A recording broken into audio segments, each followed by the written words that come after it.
Well, hey, good afternoon, YouTube. It's PD2Finger here, and this is a tone talk. How do you like that? So, to preface this, yeah, it's probably going to be 15 minutes. This is going to be good and bad about the online guitar community. This is how I get myself in trouble talking about this stuff, so hopefully I don't make an ass out of myself, and hopefully some people watch this video which it can make you think, and hopefully it could be a positive influence, because I'm not here to put myself on a pedestal and say I'm good, I'm better than anyone. I'm here to say that hopefully my life is a path, and that my mind is open and I'm aware to learn from my mistakes, because I'm a flawed human being and I'm learning. So sometimes we can learn from experience, sometimes we can see a guy and he's obviously got some issues, and then you can start to realize, hey, that's me. Okay, so going back for me, getting involved in flame stuff with people attacking me, being online, and then fighting instead of letting it roll off my back, caused me to come to a point of realization. This is going back many years ago. Okay, this is before YouTube. This was on a forum, and the guy who went after me, it was because I posted my family band, my kid singing, and he went threatening to rape my kid with violent stuff. Really kind of went out of his way to illustrate, and his whole thing was, I'm an a-hole. This is what I do. I go online, and he was a troll. That was his thing. So at that point I had stepped aside myself and looked at me and made a conscious decision that I was going to try to attempt to consider taking the high road when I was online. So since then, oftentimes I bring this stuff up, and it's not so much for you. I'm sitting here saying, hey, you got a problem, you need to try to attempt to consider taking the high road when you're online. It's for me. It's for me. It has nothing to do with anybody but myself. So please don't misunderstand me. That being said, I got some backstory on this. So I really love the Rockman units, I never played through the rack stuff, which I'm sure it's excellent. I'm sure it's even better than the little $100 Sans amp idea. And really those things, the way they're designed is to be run through headphones, or you could run it through a PA or a monitor speaker, any type of full range thing. But running it through a guitar amp, it's a Sans amp, so you're double amping. It's going to sound funny. It's not going to sound right. And that's the thing with amp and cab sims, that manufacturers will put on there a mode where you can set it, the output. Well, I'm running it line out. I'm running it into a PA. I'm running it into the front of a combo amp or front of a stack.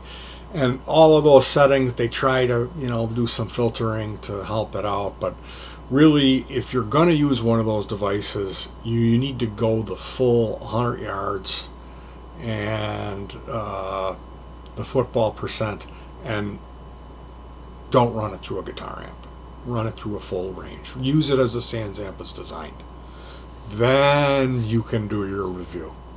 If you're going and doing a review on something and you're not using it right, well, that's user error. It's not the product's fault. I guess it kind of is if the manufacturer's going to include a mode that tells you, oh, you can do this. But they should also tell you, well, it's to the detriment of dare I say it, the 4-letter word. So my buddy, hey, Pink Jimmy Photon is a pedal builder extraordinaire. He is a germanium guru. He was in some form. This other guy was talking about the Scholz Hyperspace. And Jimmy said, you know what, that wouldn't be that difficult to put one of those together from scratch. You just do this and that. And a guy named Matt called him out on it and said, well, why don't I pay you? I'll PayPal you some money and you put it together, you build it. You say you can, let's see if it's true.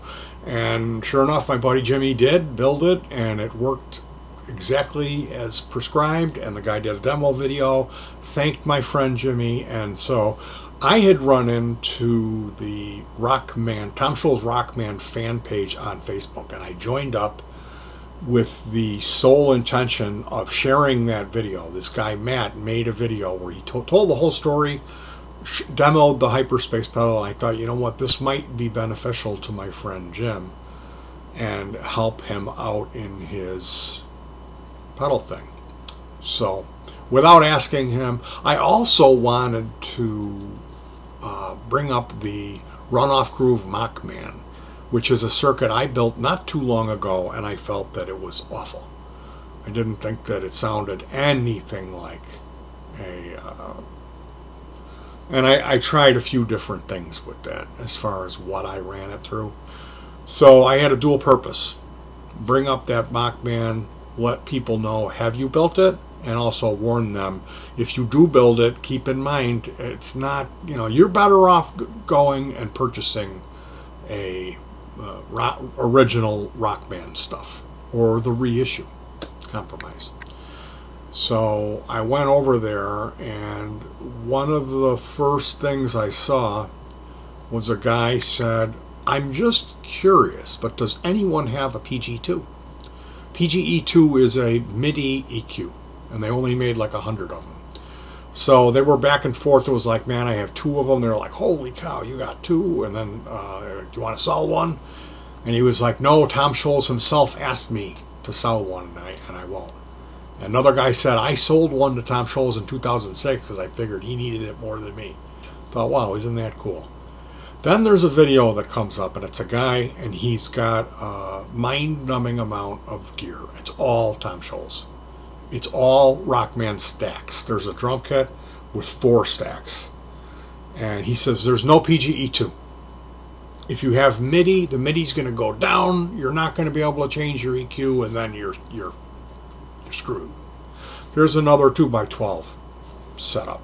Here's another, no PGE2, another full stack.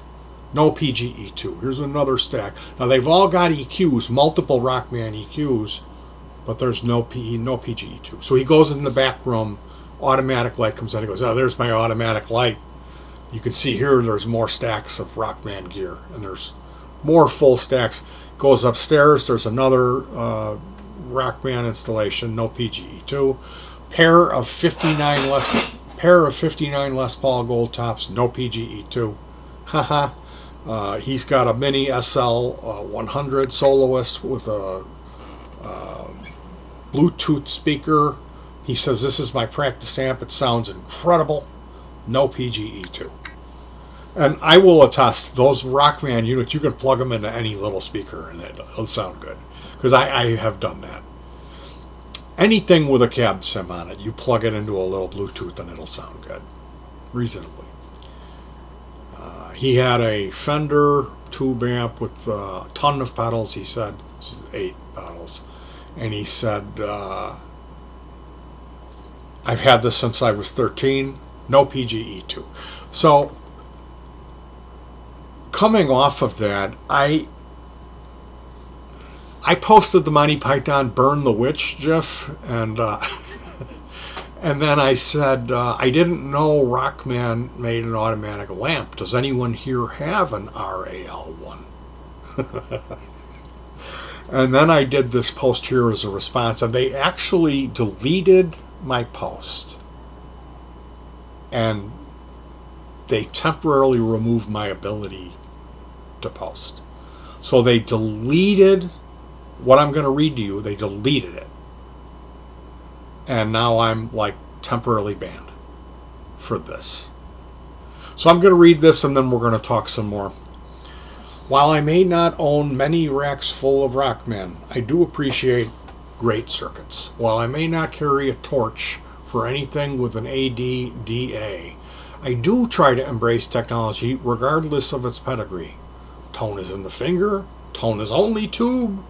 Tone is not in the bedroom. A kid with a line 6 in the first act does not equal tone.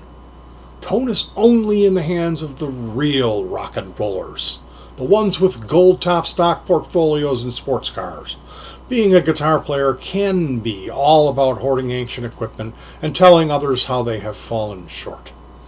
59 is just a number. In many ways, it's identical to 88. Tone is a 4-letter word. Tone is the worst. Make music, not an ass out of yourself. So we have a response. This guy, the whole time all this is going on, I get that he's typing and then it would disappear. It's typing, he'd disappear. Typing and disappear. So he was typing stuff. I guess he was upset, and then he would delete it. So he says at least 50% of the Boston sound and feel is Tom's fingers. Same with VH, etc. My response: why don't you go play with your RAL1?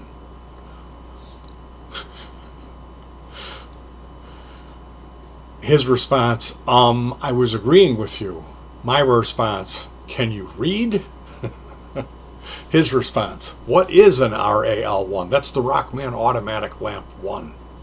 Because when he went in the back, he was like, that's my automatic lamp coming on. Oh my goodness, this guy is so insecure. So my response, my final post, I was not able to post this. They banned me. But looking at the reviews for the Dunlop reissue, I noticed a handful of tone experts who were very vocal about trashing the Guitar Ace. That's the reissue of the Tom Scholz Rockman. It's a little box with a couple buttons. It's just got clean, overdrive, and distortion. The clean is chimey. It's a wonderful clean sound. When you engage the overdrive, there's a filter that comes in that cuts the presence and a little bit of the treble.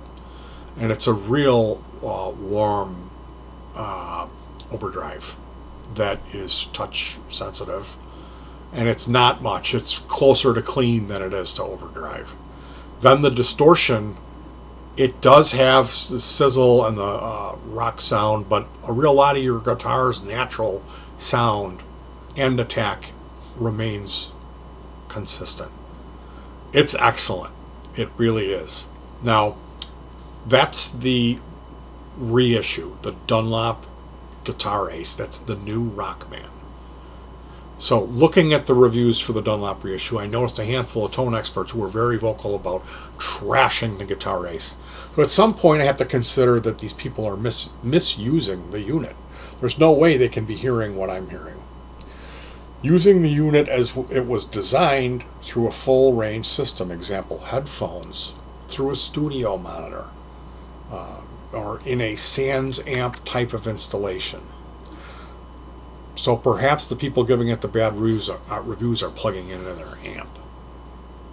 And then you get a double amp effect where it just doesn't sound right. Regardless of what you may think or have put into practice, this type of device is not designed to run through the front of an amp or stack. Yes, you certainly can do this. Or one could also put the device through its proper or intended mode of operation and at that point reap the proper return. Run through a full range system, the sound quality of the Dunlop reissues are very impressive. Utilizing this unit as a sans amp type of idea will produce excellent results. Just because it's on your board does not mean it is the end all and be all. We will come back to this. Watch out for turkeys making blanket statements. Use your ear, not your eyes. Most of all, make music. Evolve. Spending all of this time and resources to serve as a human jukebox, regurgitating the works of someone else's imagination, to me, seems as such great waste.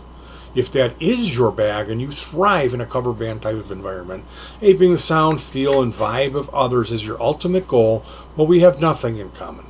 And that doesn't give you the right to judge me or anyone else. Just because you bought a bunch of expensive gear, copy someone else's life work, does not make you better than me or anyone else. So please, watch what you say about your gear online. One man's trash. Music is subjective. So is your precious tone. There's nothing wrong and right when it comes to art. Live and let live. This is not a dick measuring contest. Be nice. So, as far as just because it's on your board does not mean it is the end all be all. I've seen this happen so many times. If someone's, like let's say me, bring up a piece of gear, the person just shuts off their mind, starts shaking their head, closes their ears and said, dude, you gotta try this. And what that means is, hey, I've never tried what you're talking about, but what I have that fills that same purpose is this. And because it's in my possession right now, what you have and everything else is garbage. It's this thing.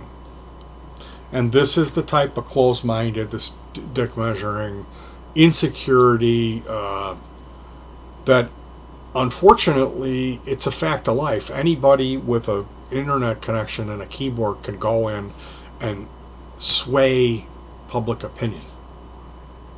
And this happens all the time where gear gets fetishized.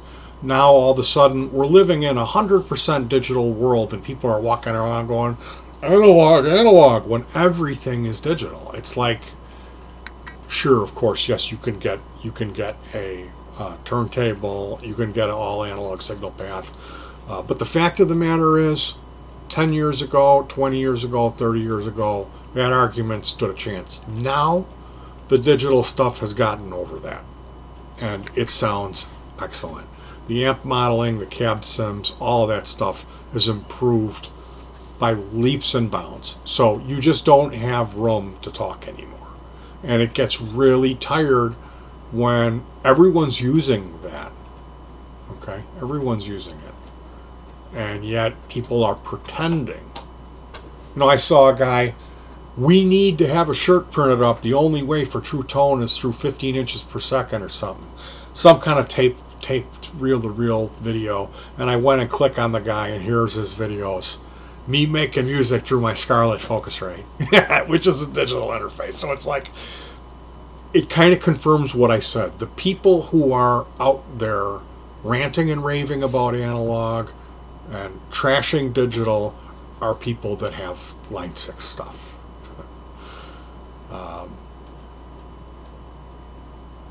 People who are happily producing music, they don't have time to go and play games and forums and do the dick measuring contests and the arguing about gear and I'm better than you. So, I mean, is this hobby, is it about hoarding gear and 59 analog tube? Or is it about music? Because 99 out of 100, when I run into a person who makes this type of comment to me, and then I go after them and I look, I'll click on their name and I'll try to stalk them and see, well, what do they have to offer? Does this guy really know what he's talking about? Does he have a bunch of music he's made that sounds fantastic? Maybe I'm using digital, I'm missing out. Maybe there is this oh wait, for many years I recorded all on tape.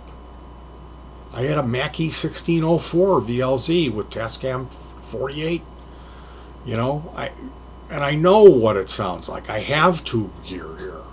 But we live in an apartment, and I'm not going to play through a 12. I'm not going to have the cops show up. So I've built Class D amps with lithium-ion batteries and utilized cab sims and amp sims, which makes it possibility for us to play outdoors. And we're jamming just about every weekend when the weather permits. I'm writing original music.